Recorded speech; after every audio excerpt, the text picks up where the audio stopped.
to 6:40 to 6:30. So how many people would like that floating time? 1, 2, 3, 4, 5, 6. If it's 15 minutes, but it's always 15 minutes, no matter what time you stop eating, just calculate 15 minutes, like Maghrib, after you stop eating. You think that's a good idea? On this side, we don't have a lot of support on this side. I think we got some other party over here.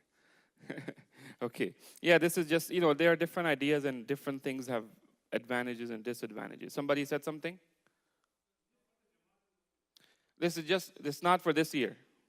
Just trying to understand where people are. Yeah. Stop eating is a time of adhan.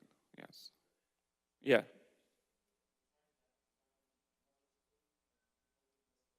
Yeah, that's another thing, which is that people are like, wait, it was this time yesterday, what is it? It's changing every day. So again, there is that issue. The thing is, some people always miss the salah even now. At least about, 75 people.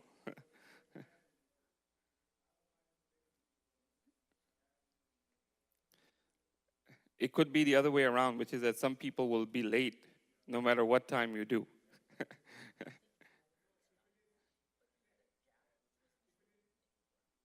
If you had what? Yeah. Yeah. Yeah.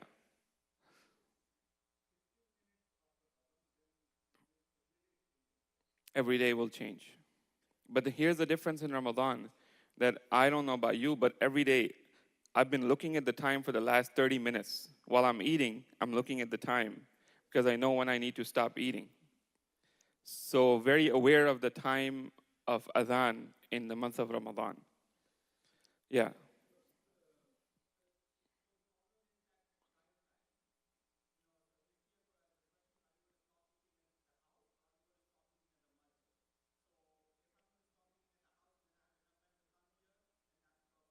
Yeah.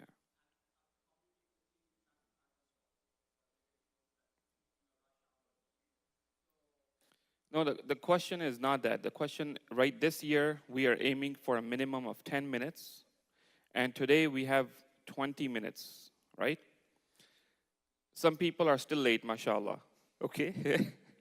20 minutes, and about 1.5 line of people were late. So it's a matter of person preparing. And those who are early, they're always early, no matter what. Those who come just right on time, like the imam, always comes right on time. Never early, never late, okay? Or generally not early, generally not late. So it's all about our process, like, what we think about, how we think about time. The idea that we were discussing is that if we fix a 15-minute gap between adhan and iqama, so for those who live less than 15 minutes away, they will be like, okay, when I stop eating, I have 3 minutes to be in the car in order to be at the masjid on time. Some people live longer than that, so they will have to be in the car 2 minutes before they stop eating, be in the car in order to make it for Fajr. Of course, we will never have an idea which everyone is happy with, because the Prophet ﷺ couldn't make everyone happy. Some people had issues, some people had complaints, they would come, they would raise issues. So that's really not possible, but we're trying to see something which is most convenient for most people. Inshallah, Jazakumullah khair for your help. We'll consider this in the next year as ideas among ideas. All right. So, Bismillah, alhamdulillah, wa salatu wa salamu ala Rasulillah, inshallah. Another, inshallah, short reminder, maybe 10 minutes or so. Yesterday we stopped eating, we stopped discussing, not eating. So yesterday, yeah, I think I've been spending time with a certain someone too much. Food is on my mind. So yesterday we stopped talking and reading at the point where we were talking about accountability and how a person can do self-accountability, holding oneself to account, muhasabah. There are two ways of doing so. The first way is a decision that is made when a believer hesitates before acting.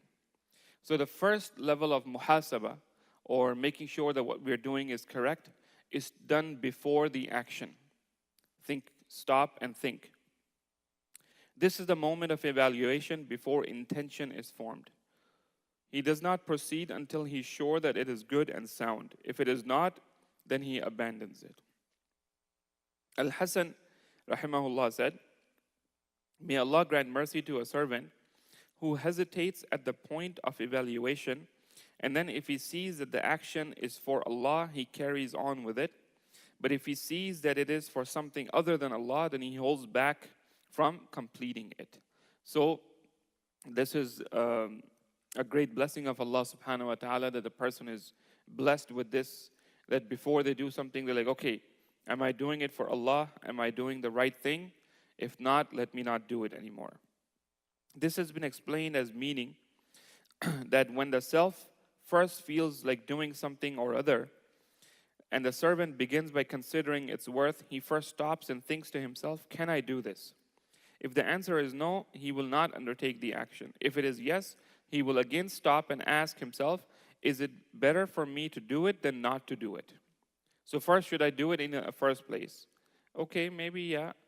Okay, if I do it, what's the benefit? What's the harm? So all of this evaluation going on inside. If the answer is no, he will abandon it and not attempt to do it. But if the answer is yes, he will then pause for a third time and ask himself, is this action motivated by the desire to seek Allah's pleasure and reward?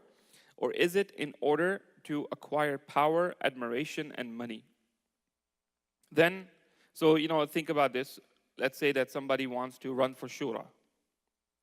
First question is, can I do it? Do I have the time? Do I have the abilities? Do I have the motivation to do something like this? Okay, yeah, I can. If the answer is no, I don't have time, I'm struggling to meet my other obligations, maybe it's not a good idea. All right? The next thing is, okay, well, if I run, what are the benefits? What are the harms? The benefits are, perhaps I could have an opinion on some matters, maybe help out in a bigger way, steer some direction. The harms could be that I will be so much more busier. Maybe I'll have to take some more time away from my family, maybe more time away from work. Maybe there will be people who will criticize me for something that I'm not even really involved in. Things like that happen.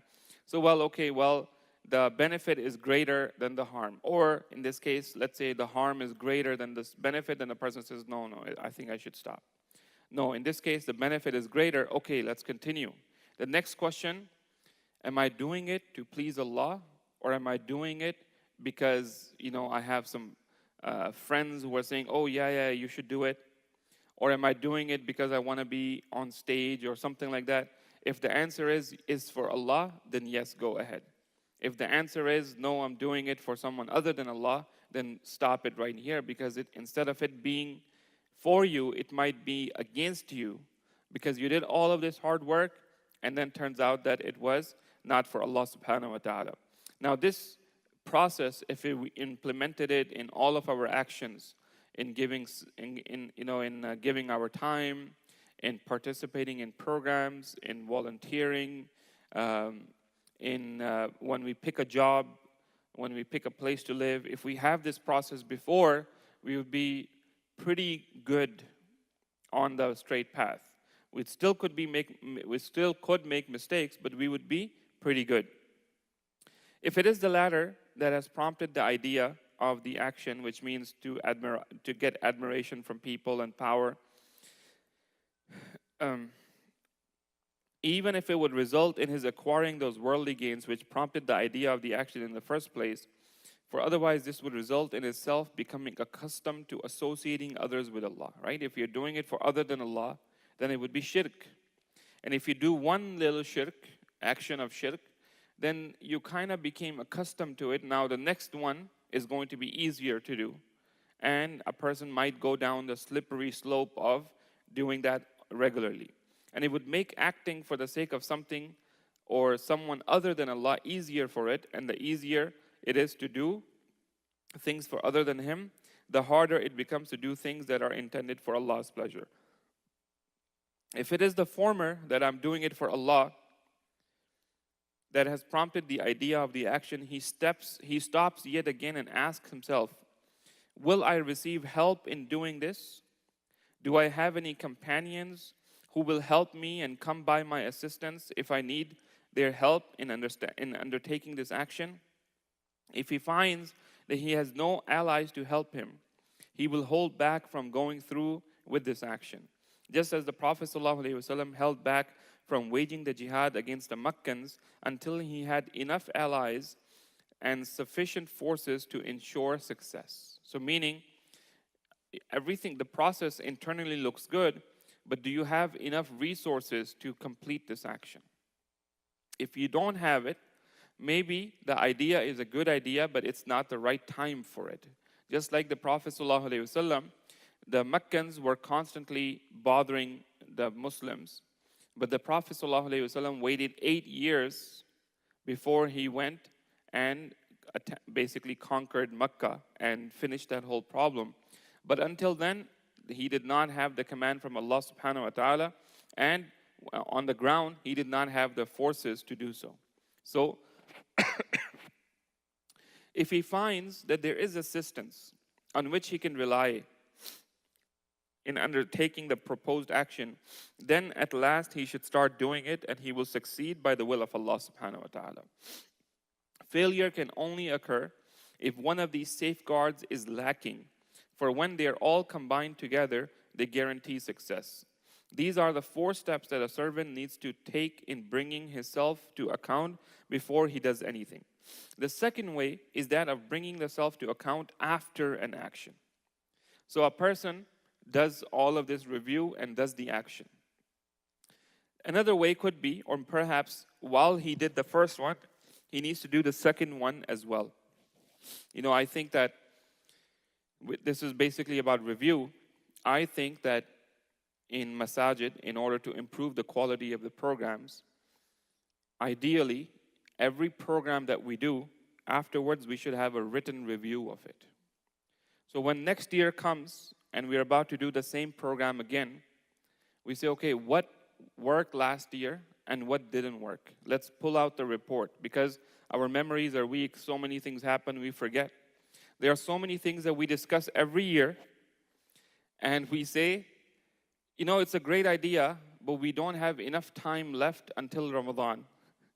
So let's not do it this year. We'll do it next year. Okay?